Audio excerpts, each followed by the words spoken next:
swinging a drive, right field and deep. Back goes Aquino. It's got a chance. Gone. Get out the tape measure. Long gone. Fly the W. Cubs fans, it's time to fly the W with Dustin Rhodes and Paul Crawley-Jean.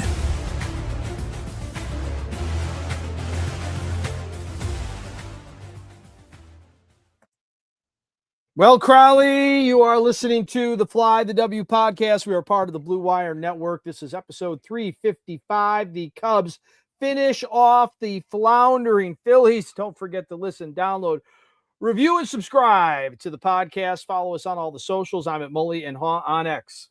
And you can follow me at Crawley's Cubs on X, Blue Sky, and TikTok, and Crawley's Clubhouse on Facebook, Instagram, YouTube, and Threads. You can email us at crawleysclubhouse@gmail.com.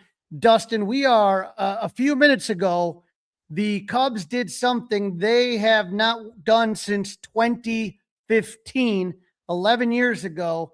They won all 7 games on the homestand. Unbelievable. Pretty impressive stuff. I didn't even realize that as I heard that on the radio, as they looked like they were going to cruise to a victory just a few minutes ago. That didn't end up happening as far as cruising, but as you heard, they won all 7 at home. Pretty impressive stuff. I'm still trying to catch my breath. That was a heart-pounding game 7. That was a heart-pounding end of the series and extra innings, and we'll get to all of it. This is how you and I called it before the series started. I know you don't like these 4-game series. I don't either, usually, unless you win all 4 of them. I do like the fact, though, that they're getting the Phillies when they're getting them, Crawley. Again, I think they're a team that eventually will be pretty good when the weather gets warmer. I think that offense is going to get better. We might have a couple of shootouts, right, in the games, depending on, especially that game on Thursday. There could be some runs. There could be some runs scored in that one. I'm going to take the easy way out, which I hate to do. I'm going to say they split. I mean, they especially at home. You won the series on the road. I think you split. I think the Matthew Boyd start will be very interesting to see, right? So, I mean, arguably now 3 of your best 4 pitchers are throwing in this series. Not Dustin? Arguably, 3 of your 4 best pitchers are throwing in this series. I think Crowley's getting heated up. Are you getting the broom out, or are you saying 3 out of 4? Everyone knows I always say split. I am not saying that this time. Okay. I am not saying that. I'll be the one this time. You do the opposite. I say the Cubs take 3 of 4. I think Aaron Nola is a little bit cooked. I'm not saying his career's over, but I think he's not the guy that dominated the Cubs early, and Colin Ray has looked good. I like the Cubs. Shota Imanaga has been phenomenal. I'd like to see the Cubs pound on Jesus Luzardo again. I think game 3, we're going to see Matthew Boyd piggybacked by Ben Brown. I don't think you see Ben Brown in game 1 and 2. I think they win there. And I think Chris Sanchez beats the Cubs again versus Edward Cabrera. The one thing, not bad, Pretty right? nice pick, Crowley. Pretty nice pick. I told everybody to bet the over on Thursday's game. That was easy, but yeah, you did it. You went out on a limb that you usually don't like to go out on. And you were victorious. Nice job. Well, the Cubs made it easy for me. And hey, I had them only winning 3 of 4. I didn't even have them sweeping. So when you think about it, I mean, they outshot even my expectations, but I felt good. I felt like the Cubs were hot. The Phillies were not. I know a 4-game sweep is tough, but you brought it up. The Cubs had their best pitchers going. I didn't know what exactly was going to happen, but I think all in all, it was just a great series. And it started out, to me, Dustin, with a bang. That game 1, a 13-7, or I'm sorry, a 5-1 win on that one. And so we know that the Cubs came in on a 6-game winning streak. The Phillies, a 6-game losing streak. Both streaks were either going to continue or end, and that kept going every single day, right? The Phillies now are in some big trouble while the Cubs are looking good. Yeah, I mean, they got them at the right time. We talked about that too, right? They got them at the absolute right time. Who knows if they'll rebound, but they came in struggling and they leave struggling. Monday night was a cool night, and that was the question. Could the Cubs bat score some runs? The answer was yes. 4 runs in the second inning. They loaded the base with no out for Miguel Amaya. He drives in, he doesn't get an RBI, but he hits into a double play, run scores. Cubs are on the board 1-0. 1 on, 2 out. PCA draws a walk to keep the inning alive. And Dansby Swanson, who we'll talk more about after today's game, but he hits a 424-foot bomb, a 3-run Dansby dinger, and the Cubs are up 4-0.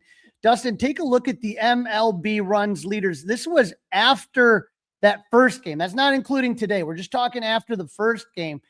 This from Marquee, but you look at the people that are MLB runs leaders. Drake Baldwin, last year's Rookie of the Year. Mike Trout, resurgent with 22. Ben Rice is a surprise out in New York. And James Wood is really finally coming to his own. But Dansby's in that list right there for MLB run leaders. So good to see Dansby. It's not like he's hitting consistently, but when there's runners on base like today, even he's come through. So that's been pretty darn good.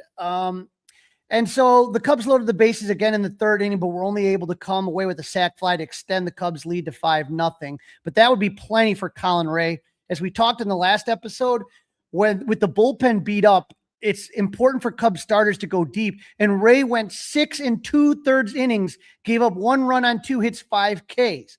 Now, he occasionally was in a little bit of trouble, but he's able to get out of it by executing the necessary pitch or relying on his defense, which we're going to talk about more in a second here. But one of those famous Pat Hughes turning point moments in the game comes in the top of the second. Phillies would load the base with 2 outs, but Ray would strike out Rafael Marchand swinging to end the threat. The only run the Phillies scored came on a 2-out RBI double by Justin Crawford in the 4th inning. But we have to talk about the defense in that game because, Dustin, I can't even tell you how many games I've attended, how many games I've watched in my lifetime. To see a game defensively like was played on Monday night, every now and then you're lucky. It's special. Yeah. I mean, I had 7 plays that were excellent plays. Keeping runs off the board, keeping pitches off the, Collins ledger, saving a run. So it was the story of the night was the defense. Absolutely. You talk about 7 plays, and 7 outs that you're getting, that are, the one play Nico made, the play Matt Shaw made, the play Ian made. I mean, those are just spectacular plays, and just that alone right there, like that's enough. Like that's a game changer right there, and we're adding 4 more onto that. So,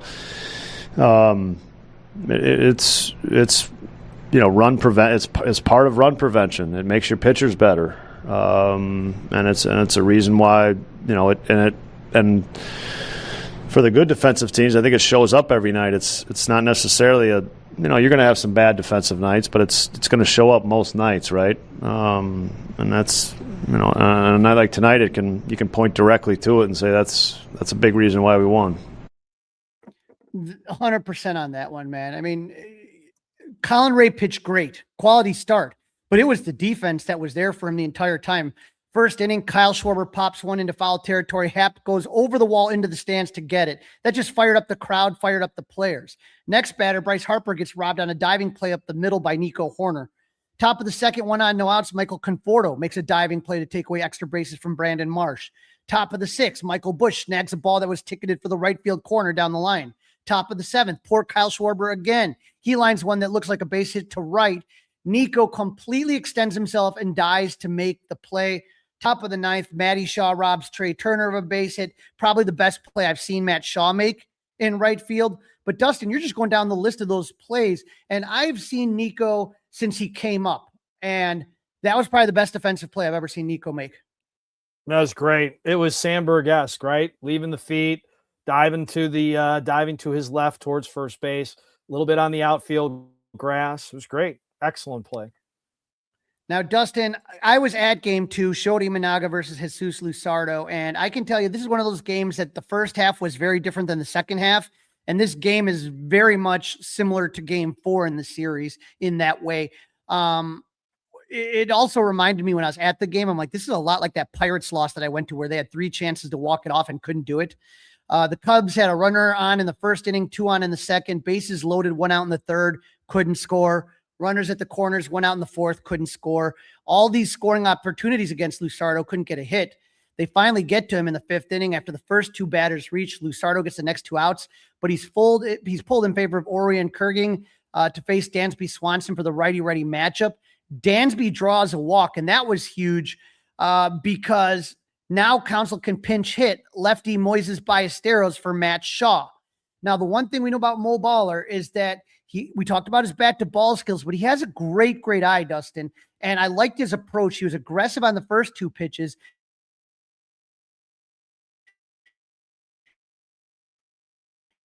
And then to Mo Baller to score the run, the first, to score that run. But Dustin, here's the key thing right here on this one that's kind of funky. I'm looking at this thing, and this was the pitch right here. This was the pitch right here to Moises Ballesteros. If you look at pitch number 7, and even on a closer inspection, that was a strike. So Moises should have been out, and the Phillies out of the inning without giving up a run. The Phillies didn't challenge it. How do you not challenge that was a head scratcher situation? That was a head scratcher. Was bizarre. Yeah, that's a head scratcher, no doubt about that. They had 2 challenges. They had one left at the end of the game that was just in their pocket. So if it's that close, give it, I don't know. I rolled the dice on that one. Nobody thought to challenge, but I'm sitting there worried that the Cubs are really going to regret standing all those runners. But guess what? Shota kept the Phillies off the board in this game. He'd go 7 innings, give up 1 run on 3 hits, 1 walk. His only blemish would be a solo home run to old friend Kyle Schwarber in the 6th. But that's it. Shota's going to give up home runs every now and then. The key, are they solo home runs? Right. And that's what it was. And the thing, Dustin, that was impressive to me about the outing versus the Phillies, they just saw him a week earlier and they still couldn't figure him out. And I think his approach was different. He didn't remember we talked about all the whiffs last time. Didn't have that, but he was able to get a lot of weak contact. I thought it was just a great outing. Really special. It was good. And he went a good long time in the game as well. 7 innings. I'm praying the offense scores some runs for Shorta, and sure enough, the dam broke open. 6 innings, bases loaded, 2 outs. Michael Busch, who's been struggling mightily, he's able to muscle one into left field. It scores 2 runs, Cubs up 3-1. Bottom of the 7th, Nico Babe Ruth Horner hits his 4th home run, a solo shot. And then a few batters later, Seiya Suzuki hits a monster solo shot, his first of the year. Dustin, take a look at this one right here. 441 feet out onto Waveland Avenue. My friend, Ballhawk Dave, who sits at the Ballhawk corner of Waveland and Kenmore, the ball went through his mitt. It's a 25-year-old mitt and basically disintegrated the mitt. So 441 feet on that one. And Dustin, sometimes, and Pat Hughes brought it up, and it's funny because it came up a couple times over this homestand, especially the last couple games. It's, the Cubs have a couple guys in Busch, Seiya Suzuki, PCA, who have 1 or no home runs, right? That was the first for Seiya. Michael Busch didn't have a home run. Pete, I think, has 1. That's 90 home runs. And right now, those guys technically at this point had only 1. And so, like Pat says, all you need sometimes is that first one and things start to happen. Cubs are up this one, 6-1. Riley Martin gave up his first runs in the major, a 2-run blast to Bryce Harper. But the Phillies cut the lead to 6-3. But what I liked is the Cubs kept adding on. They load the bases on a walk single and a nice bunt single by PCA, and a wild pitch scores the run. So manufacturing runs there. They lead 7-3. They're going to win this one 7-4. But Dustin, the offense was hitting. They had base runners all over the place. But the problem was the runners in scoring position on this one right here. They scored 7 runs, had 12 hits, 10 walks. That's 22 base runners. But they were 2 for 14 with runners in scoring position and left 17 men on base. And that almost came back to bite them in the ass today. So, you got to do a little bit better than that in the department. But again, Dustin, the thing we've been talking about this streak right now, you're looking at contributions of everywhere. Nico 2 for 5, Alex Bregman 1 for 4, Happ 1 for 4, Seiya 2 for 4, Carson Kelly, Michael Busch 1 for 4, Dansby 2 walks, Matt Shaw 1 for 2, PCA 2 for 5, a multi-hit game. So everybody contributing in game number 2, and I got to fly the W, which I liked. Yeah, always fun to fly the W when you're at the game. So good for you for that, Crowley. You're allowed to go back. Matt Boyd versus Kyle Backus, which is exactly what we thought would happen. The opener for Taiwan Walker. Matt Boyd making his first start since April 1st due to a left bicep strain. And as expected, he was on a pitch count and looked a little bit rusty. But all in all, I thought it was a good return for Boyd. He would go 4 2/3, give up 2 runs on 5 hits, no walks, which was good, 5 Ks. He got a little jam in the second with 2 on, 1 out. Edmundo Sosa doubled and another run scored on a ground out. He gave up a leadoff single in the top of the 5th, but got Kyle Schwarber to ground into a double play to end his day. But again, he hasn't pitched in 3 weeks, Dustin. This is like, making your first start out of spring training where you're not going to go deep. You're working on different pitches, just making sure everything's working. And I thought he did serviceable. He kept him in the game. Kept him in the game. That's all you got to do. That's all you can ask for. First time since what? April 1st he hasn't pitched? That's all you can ask for. Yeah. And so the Cubs did most of their offensive damage April in the first 1st, few innings. Yeah. Bottom of the second, Nico and Bregman hit back-to-back singles. Ian Happ grounds out. Cubs are up 1-0. Bottom of the second, Taiwan Walker comes into the game with 2 outs. Amaya reached on a ball. Justin Crawford misplays it because of the wind. Wind was a factor. Amaya's standing at second. PCA makes him pay with a double to tie the game. Bottom of the third, Alex Bregman tripled to lead off the inning. Ian Happ cashes in with a single. Base is empty. Michael Busch, first time of the year we get to say that, hits a solo home run. Fun to say. Enjoy saying that.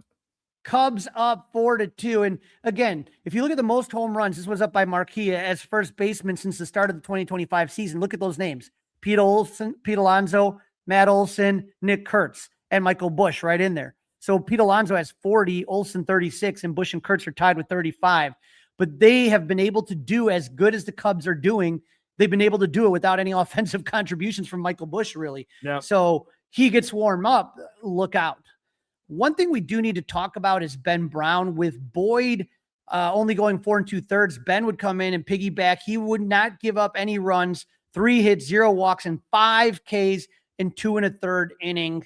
That would get the Cubs to the 7th inning where Corbin Martin would pitch a scoreless and Hobie Milner would finish it up. But Dustin, Ben Brown, everyone wanted to kind of, give him a hard time. This is what a young pitcher can do if you give him a chance without booing him or talking crap to him on social media or something like that. I thought it was a great, great performance. It probably went overlooked because of other things that happened in the game. Now, again, Dustin, good point about Ben Brown. Very good point about Ben Brown, brother. We looked at game 2. Here's game 3. Once again, everybody in, right? Everybody is contributing 1 through 9. And the only one that didn't have a hit, Miguel Amaya, reached on that error that put him at second, so he scored a run. But how about this? PCA, another multi-hit game, 3 for 4. Michael Busch, 2 for 4. Seiya Suzuki, 2 for 4. And so that's another home run for Seiya Suzuki, 2 games in a row. And so now the Cubs are absolutely rolling. And that takes us to game 4, Edward Sanchez versus Edward Cabrera. Dustin, this is the one that this is a wild game, man. Lose. This is a wild game. Expected a lot of runs in this one, and that's exactly what we would get. The Phillies would get on the scoreboard first in this one. Brandon Marsh, a solo home run in the top of the 2nd inning off of Cabrera. Carson Kelly would lead off the bottom of the 2nd with a double. 3rd on an infield single by Michael Busch. Kelly scores on a Swanson sac fly. That makes the game 1-1. Cubs had the bases loaded, 1 out. They managed just the 1 run, Crowley. That was an issue today for the Cubs offense as we go through this. Top of the 3rd, the Phillies go down 1-2-3. Bottom of the 3rd, Cubs make some noise. Suzuki and Kelly single. Michael Busch, 3-run home run, Crowley. Cubs are get the first one, right? Mm-hmm. Get the first one, and here we go. Swanson and Shaw follow with singles, but they end up being left on base again.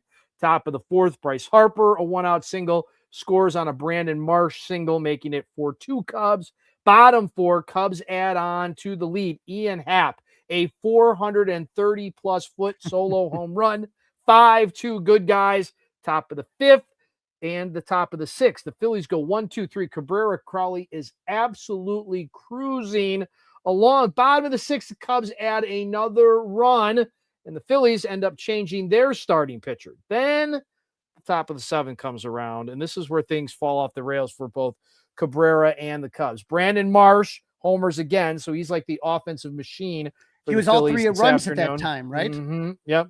Now it's 5-3. Cubs with the lead. The Phillies' 4th run comes on a throwing error by Bregman, followed by a sac fly, and the Cubs' lead is down to 1. Bottom 7, the Cubs would get 2 guys on, but again, not able to score. Hobie Milner is in for the Cubs in the 8th. Phillies get some traffic on the bases. Then Webb is called out of the pen, and he's greeted by a single to center by Sosa. It's 6-6 all of a sudden, or as Pat would say, just like that. The game was tied at 6. Bottom 8, Suzuki. All right, no problem. I'll homer. Sosa staying red hot. The Cubs are up 7-6. They call on Caleb Thielbar once again to nail things down in the 9th. Of course, Palencia is out with a oblique. Garcia hits the ball out of the park. Game's tied at 7. And here's the only negative really from this game. Thielbar is exiting with an apparent leg injury. Haven't heard an update on that, but we'll let you know as we go through the podcast. Riley Martin replaces him, and the Cubs move to the bottom of the 9th tied. Ballesteros doubles. Kingery's in as a pinch runner. He ends up getting stranded at 3rd. Top 10, Javier Assad, who did not get demoted down to the minors, stays up and is called upon out of the pen. He sets the Phillies down 1-2-3, bottom 10. Suzuki intentionally walks. We've got runners at 1st and 2nd with the man for man. Carson Kelly singles to load the bases. Michael Busch strikes out. Dansby Swanson singles, walk off. The Phillies, Cub win their 9th in a row. This time, Crawley, it was 8-7, and they played that song as we talked about right off the bat. The Cubs won all 7 games on this homestand as they are packing their bags and hitting the air rickets and flying out to L.A. to take on the Dodgers this weekend. Yeah, and when you look at this game, Dustin, it was just so bizarre because the Cubs were up just so much. Like, was it 7-2? Mm-hmm. And you're sitting there and you're saying to yourself, okay, they got this. And then, Seiya did have a little bit of a defensive lapse that we haven't seen in a while on a ball. Looked like the sun was bothering him multiple times in that one. Yeah, I thought the same thing, but I love seeing Busch hit the home run. I love everybody contributing once again. Nico actually had a rough game, which we don't say that too often, but I think, some of the things that kind of just make me, when I look at this game and just everything that happened, I am worried about that Thielbar injury.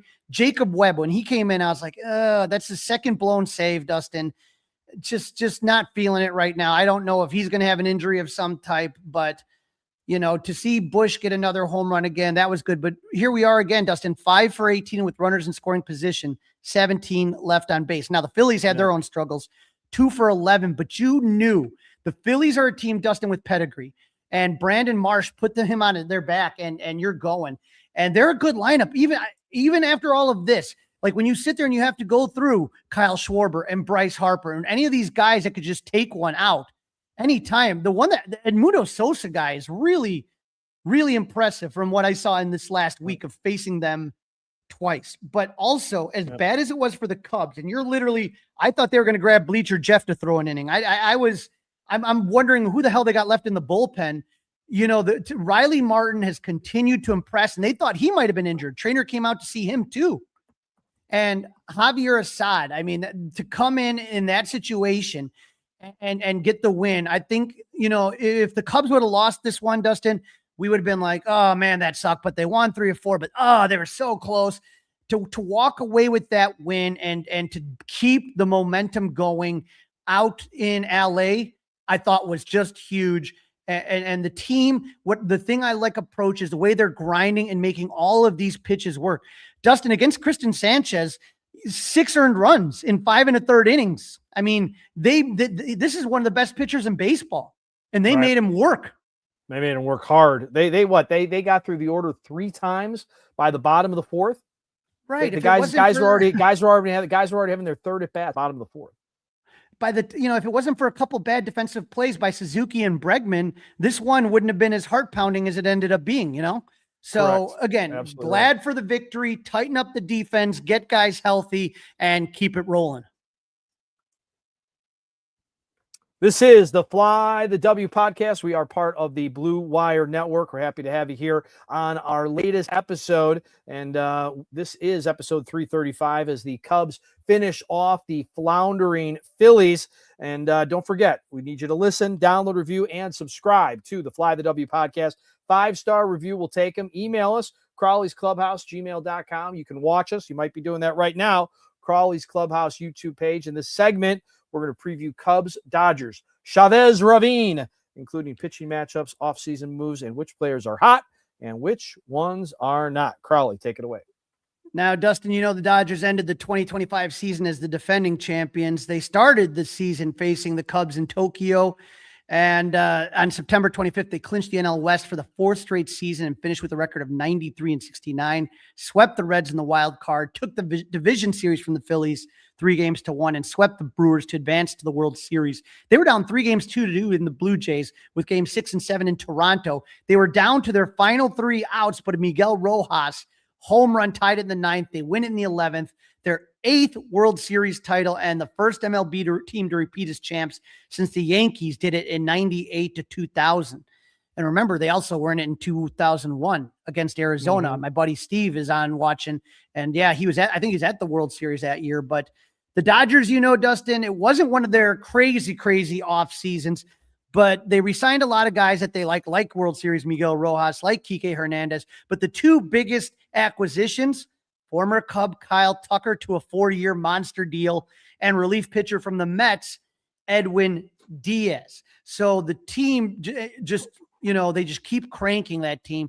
But if we take a look at the standings, and Alan right here is at saying this, the Cubs are now, remember how quick it went from last to first place. So in the NL Central, the Cubs are now tied with the Reds at 16-9, 9-1 in their last 10 games. The Reds are 7-3. You'll always take 7-3 in 10 games, but they lost ground. The Pirates are 14-10. They've kind of come back to earth, 5-5. The Cardinals 14-10, 6-4. How about the Brewers? 13-11. They're 5-5 on a 2-game losing streak. But when we talk about the Cubs, Dustin, this streak going on right now is one of the longest winning streaks that they've had in a while. So now this is at 9 games. So in 3 seasons under Craig Counsell, this is the longest winning streak they've ever had under Counsell. So a lot of fun. Now, when we talk about the Dodgers in the NL West, they are still playing right now, Dustin. I don't know if you could see a score of this one, but the Padres are 16-8. They're 8-2 in their last 10. Dodgers 16-8, but Dustin, 5-5 in their last 10. That's going to change depending on what's happening today. They're playing right now. They're taking on the Giants as we speak. Yeah. You know what the score is yet or no? I could pull it up for you. Yeah. The Diamondbacks are 14-10, and then the San Francisco Giants, who started out pretty bad, are starting to do a little bit better, 11-13, and the Rockies are starting to rocky, 10-15. So when we look here, we know that the Cubs have won 9 in a row. They swept the Mets out of Chicago and now took 4 games from the Phillies. With the Dodgers, they swept the Mets before New York came to Chicago, but then they split a 4-game series to the Rockies of all team, Dustin, to the Rockies. And then they lost this series to the San Francisco Giants. I think they're winning right now. I'm not sure, but just win final. Dodgers win 3-0. They shut them out. Final. Just gone final. Okay. So that they still lose the series on that one, 2-1. Now, the Dodgers are 9-3 at home, and this is what we expect. You know, good teams like the Cubs are going to be good at home, and the Dodgers. And then you try to play 500 ball on the road, which is where the Cubs are right now. They're basically at 500. They're 5-4 on the road. So this is going to be tough. But we're going to take a look at some hot and not. He is really heating up. We definitely got some hot players for the Cubs, Dustin. So I'm going to try to make it as quick as I can, because you're looking at, when you look at their everyday players, you have everyday players. You have 1, 2, 3, 4 everyday players in the lineup hitting 300. And Michael Busch is right outside that usual cutoff mark we make at 292, and PCA's at 286. So when you look at this, you have 1, 2, 3, 4, 5, 6 everyday players hitting close to 300 or above. And then you got Moises Ballesteros, 455, Matt Shaw, 500. These are guys that get a lot of playing time as well. So they are pretty hot. The Dodgers are kind of in between, kind of middle ground. Max Muncy, be careful. Max Muncy. He is 11 for his last 23 with 4 home runs, Dustin, and 5 RBIs. I mean, think about that. 11 hits and 4 of them are home runs. It's almost half his hits.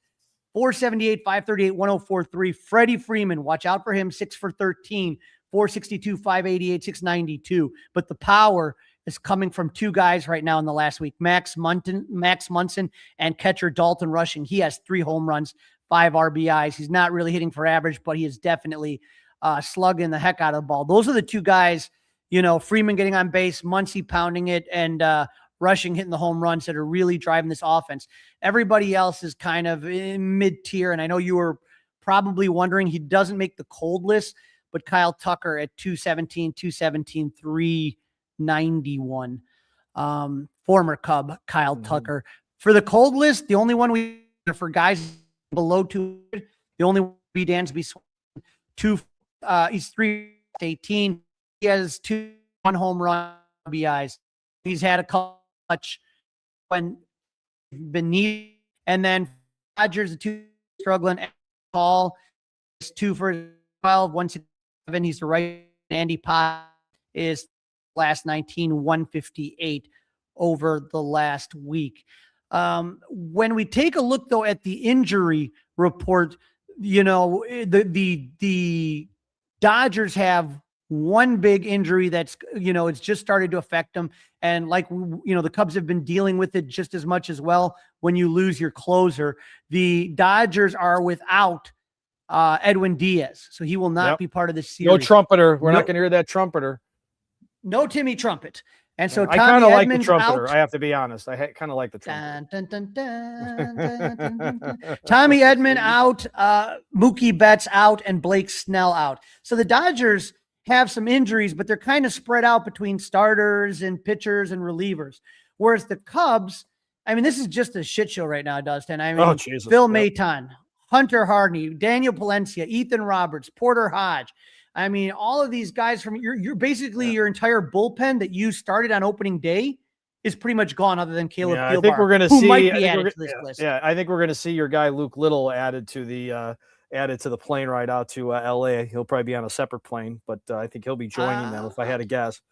I think he's probably on the same plane, because a lot of times when they're going to call a guy down, they won't send him immediately just in case something like this happens, especially before a road trip. So my guess is he was hanging at the Hotel Zachary. I don't know this for a fact, but my guess is he was hanging there, and he's probably with the team, right? So if the Cubs would have gone, once the Cubs left to LA and they didn't need him, then he would have gone to Iowa. But being the fact now all of a sudden they need him, he's there. So that's usually how it works. I'm not sure 100% if that's what happened this time.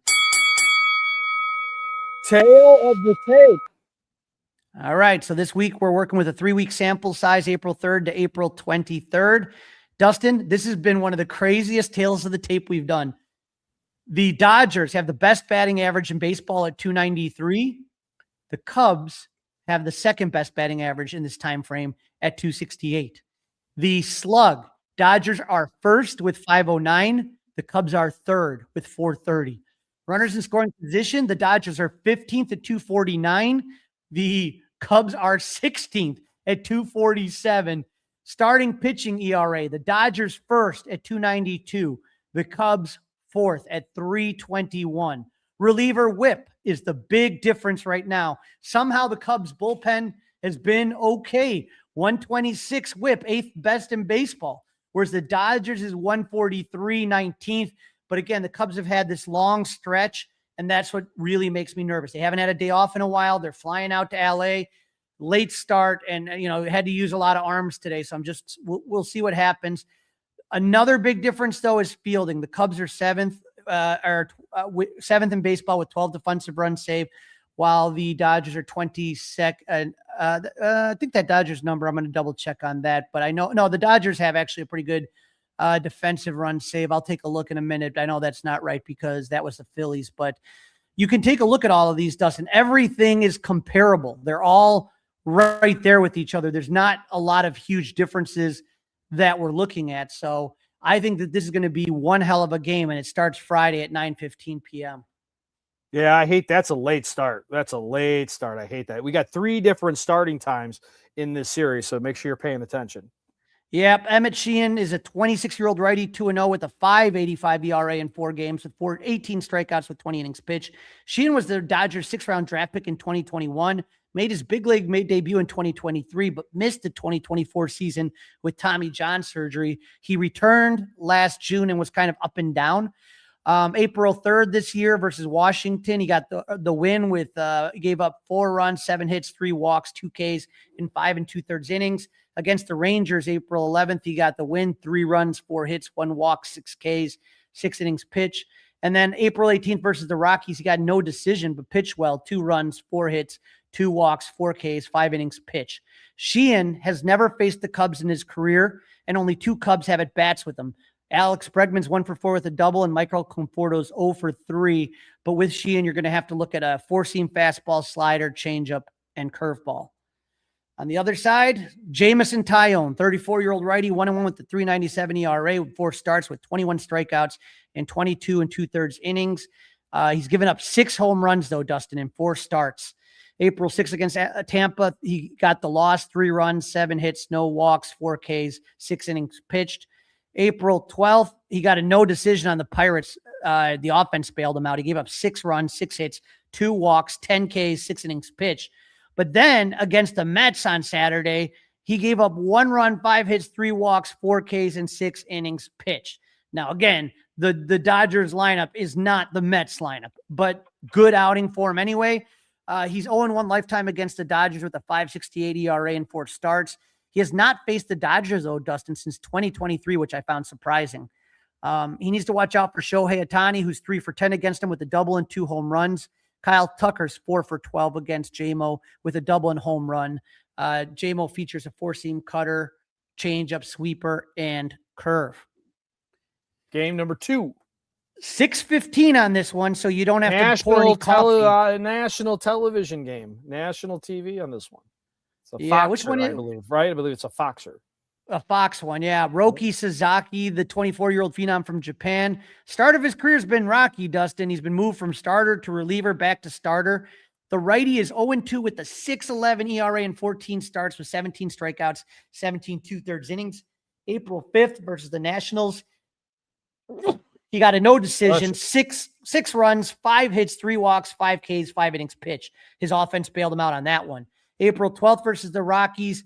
That was one of his good starts. He lost that one, 2 runs, 5 hits, 5 walks, 6 Ks, 4 innings pitch. April 19th versus the Rockies, no decision, 3 runs, 7 hits, 2 walks, 2 Ks, and 4 2/3 innings pitch. This is Roki's 2nd season. Last year, he made 2 starts, including in Tokyo, and was 0 for 1. He gave up 2 runs and 8 innings pitched on 5 hits, 7 walks, 6 Ks. The only one that has more than 3 at-bats against Sasaki is Ian Happ, who's 2 for 4. Roki features a 4-seamer that averages 97, a split, and a slider. But Dustin, to me, the thing about Roki is he just doesn't go deep into games. And, you know, he's always got either a lot of walks, a lot of strikeouts. And when you combine that jumps up the pitch count. So I'm very curious to see how the Cubs do against him, because like we talked about, even today with Christian Sanchez, that was a game where they grinded him. And I think that they might do the same thing with Sasaki, is that they may really just grind at him and you might see him out early. I'm very curious on this one. Colin Ray, 34-year-old righty who is 3-0, 3 ERA in 5 games. 2 of those starts with 20 strikeouts and 24 innings. April 8th against the Rays, he gave up 1 run, 2 hits, 2 walks, 2 Ks, and 5 innings pitch and got the win. April 14th versus the Phillies, he got a win. There was an opener, but he gave up 3 runs, 4 hits, no walks, 5 Ks, and 6 innings pitched. And then his last start against the Phillies, no opener, gave up 3 runs on 4 hits, 2 walks, 5 Ks in 6 2/3. Colin Ray is 1-1 lifetime against the Dodgers with a 5.94 ERA in 8 games, 5 of those starts. Last season, Ray made 1 start against LA, gave up 1 run on 4 hits, 1 walk, and 5 Ks. but only lasted 3 2/3 inning. He has to watch out for Will Smith, who's 4 for 7 against him. But Freddie Freeman and Kyle Tucker are both 1 for 6, and Teoscar Hernandez is 1 for 7. Ray features a 4-seamer, a split finger, and a slider. And the finale out at Chavez Ravine.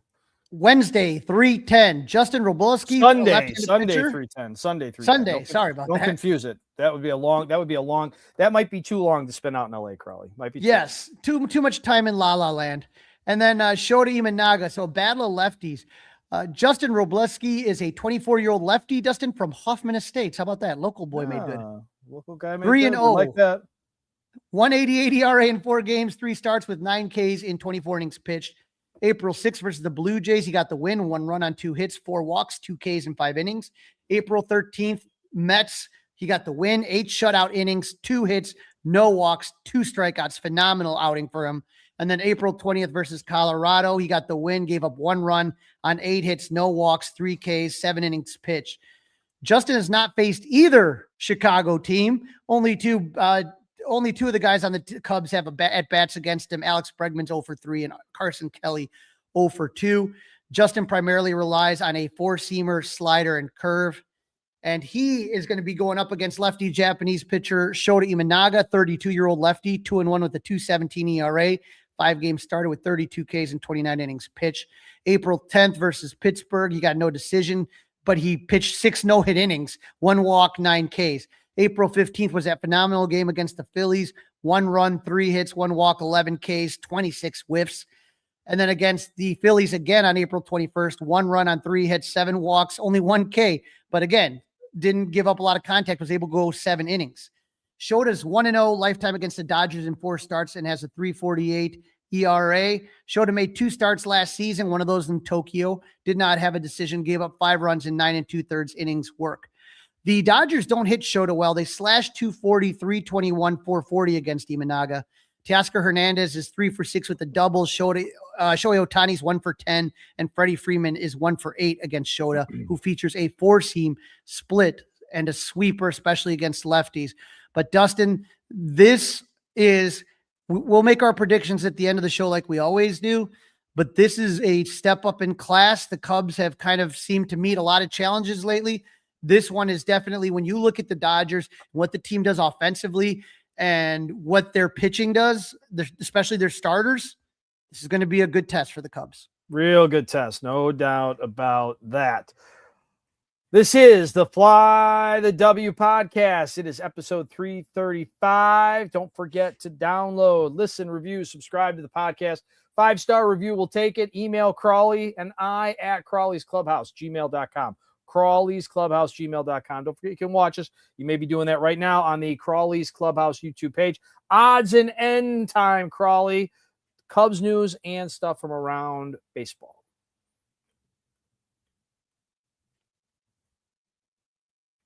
Yeah, if we're taking a look right here, we talked a little bit about this before when you're talking about Matt Boyd coming back. So a roster movement, and we talked a little bit about it, that Matt Boyd is back. Luke Little is in, quote, Iowa. We don't know if he's in Iowa or if he ever went to Iowa or if he will be automatically with Where the team. In the world is Luke for a guy Little? like Luke, with a guy like Luke, right, you'd like him to have the nice, comfortable plane. You don't want him. He's a big guy. You don't want him having to fly Where economy in the or world something. is Luke Little? So we have some news on some of these injured arms. Phil Maton has right knee tendonitis. The expectation, Dustin, late April, early May. He has a rehab assignment in AAA, and that will be on Friday, the 24th. They'll determine what they need to do after his first outing, what comes next. Hunter Harvey has that right tricep inflammation. He's expected to return in May. So he is not throwing right now, Dustin, which is not good. No. And so he is going to resume throwing, they say, on Friday. So we'll go there. Daniel Palencia, they're saying everything's not too bad. Left oblique strain. They expected him to return to May. He's feeling better, but he doesn't have a throwing program yet, Dustin. He's not throwing. Ethan Roberts has the right middle finger laceration. He's expected late April. That one? Yeah, that one right there, buddy. Thank you. Late April, early May. He's through a bullpen session April 21st, and he's on a target for a minor league rehab assignment soon. We don't have a date. No date But yet. one person that will not be joining the Cubs, Lucas Giolito. Yes. Kind of surprised that this is what he signed for. If that was the deal, surprised the Cubs didn't get involved. You? Same thing, Dustin. I mean, it is a 1-year contract worth a guaranteed $3 million, including a mutual option for 2027. So the deal features a $1.5 million base salary and a $1.5 million buyout on an $8 million 2027 option. He also has performance escalators and bonuses, but it would have only cost you for this year $3 million. That's the only guaranteed he would have had. And if you wanted him and he did really well, then it would have cost you $8 million, right, for the next season. But I'm if that's all it took, because Giolito pitched out of the bullpen last year. Mm-hmm. He'd have been a nice arm. He would have been a nice arm to have for that kind of Do Re Mi. I'm very surprised. We'll see what happens, right? We'll see what happens. But I was surprised and disappointed because the Padres are another team that the Cubs may have to go through to get to where they want to go in October. You got some power rankings to share? Yeah, we do have some power rankings, and I got to say, the Athletic always gives us our power rankings, and with the power rankings, the Cubs, as you can expect, this came out Tuesday, I want to say, the updated power rankings. So it doesn't have everything up to date, but we talked about how good the NL Central is. They got the Brewers coming in at 10, or I'm sorry, the Diamondbacks coming in at 10.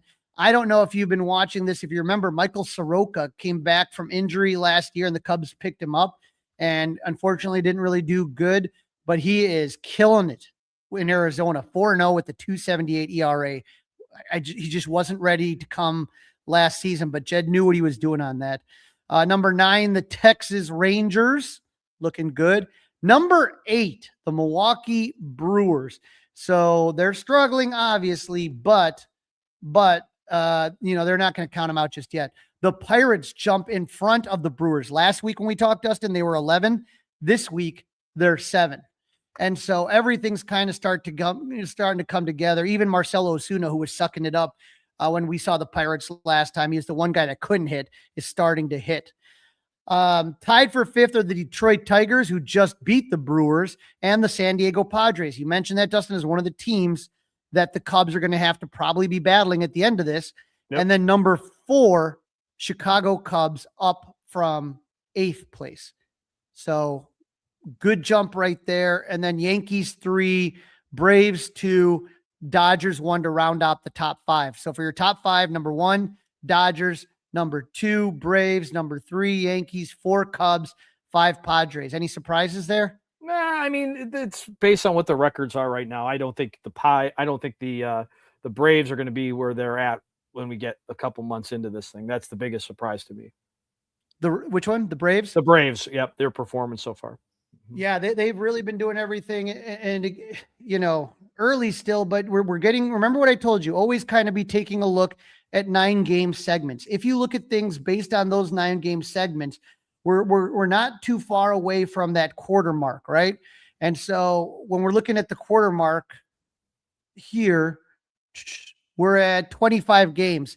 So by the time, roughly around the time when the Padres series is done, is going to be a really good kind of marker to see where they are. So before the Cubs come back to Wrigley, it's going to be interesting. All right, ready to make a prediction on this one? A couple of questions really quick from the audience. We got huge series sweep by Larry Sprout. Absolutely, Larry, 100%. Larry Backus, hey guys, how's Justin Steele looking? Doesn't have a minor league assignment just yet, so I think we're going to have to check that out. Alan says that the Phillies have issues. Yep, and they got to figure them out real quick before this kind of all. You feel that the Phillies are going to be there, but it's one of those things where if all of a sudden they don't make the postseason, this stretch, especially 7 games against the Cubs, and they only took one of them, that's one that they'll look back and want back. No doubt about that. All right, prediction time, Crowley. Let's get to the predictions. 3 games, kind of 3 different times. You don't only have to make the coffee, I guess, on Friday night, the 9:15 start. Game 2, 6:15. Game 3, 3:10. 6:15. Again, the score will be your only local broadcast. So I'll let you go first. You've been kind of hot right now, Crowley. What are you thinking here? I am thanking the baseball gods, Dustin. The Cubs will not have to face Yamamoto, Tyler Glasnow, or Shohei Ohtani. So they lucked out there. You're no doubt about it. So you avoided their best, right? And the Dodgers on the flip side are kind of avoiding your best, except for maybe Sunday's starter Shota Imanaga. Right. And but this, when people ask me, do you think the Cubs can win the World Series? When you look at short series, Dustin, and you have to go up against those three. Now, again, we'll see what happens when we get to October. Yamamoto, Glasnow, and Ohtani. I don't know if there's three guys that scare me more having to face. Right. He's got. Well, take a look at their numbers. Their numbers are right now. Yeah, that's fine with me. I'm okay astronomically low. Here is my prediction for the series. The Cubs will. I think that they will take game 1 and 2. No, I think they're going to take games 1 and 2 and they're going to lose game 3. That's my prediction. They take games 1 and 2 and they're going to lose game 3, but it will be a very close game, like a 2-1, 3-1 score is my prediction. Yeah, I'm a little worried about tomorrow. You know, the Dodgers are playing close to home. Cross-country flight took a lot out of them. Bullpen is taxed. Don't get swept. This is a don't get swept for me. Going west, I don't have much faith at Friday night. I really don't. I hope they win. Hope I'm wrong, but I see them winning one of the games, not any more than one, unfortunately. To me, what have you done for me lately? And remember when the Cubs were struggling, I said I can't pick them to win when they're playing like they are. But seeing that the way this team hits and not having to catch Yamamoto, Glasnow, and Ohtani is the best thing. I agree with you. The game 1 is the one that really kind of I have questioned. That's the one that I have a hard time feeling. I think the Cubs are going to get to Sasaki, and Ray's been pitching well. And like I said, I'm worried about Robleski against Shota, but Shota's been great too. I almost don't want to bet against him. I'm changing my mind. I'm going with the Cubs lose game 1 and they win games 2 and 3. How's that? All right, I've got them winning 1, and I think that 1 might be on Sunday. That's a wrap. Don't forget to listen, download, review, and subscribe to the Fly the W podcast. You can email us your thoughts, your questions, Crawley's Clubhouse, gmail.com, and you can watch us by subscribing to the Crawley's Clubhouse YouTube channel. Yep, it's going to be a crazy weekend. California baseball. Get those coffees ready. We're going to watch some baseball. Go Cubs!